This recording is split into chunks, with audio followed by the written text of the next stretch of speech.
Hi guys, welcome back to my mini vlog. Finally সেই দিনটা চলেই আসলো আর আমরা ব্যাঙ্গালোর মুভ করে যাচ্ছি। সবসময়ের জন্য কলকাতা ছেড়ে চলে যেতে হচ্ছে, মনটা খুবই খারাপ। অনেক রকম মেমোরিজ এই শহরের সাথে জড়িয়ে আছে। এনিওয়েজ, দরকার পড়লে মানুষকে তো সব কিছুই করতে হয়। সকাল সকাল আমাদের ফ্লাইট ছিল, তাই সেরকম কিছু খাওয়াও হয়নি। এয়ারপোর্টে পৌঁছে লাউঞ্জে চলে গেলাম ব্রেকফাস্ট করতে। খেয়েছিলাম vermicelli, poha, paratha, idli, chicken sausage, potato fry মতন কিছু ছিল, চিকেন স্টু আর সাথে এক দুটো কেক। এত কিছু খেয়ে পেটটাও ভালোই ভরে গেল। তারপরে ফ্লাইট বোর্ড করার সময় হয়ে গেল।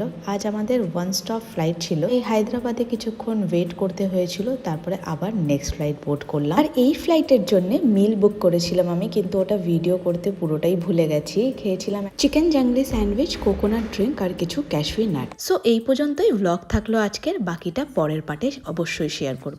বাই।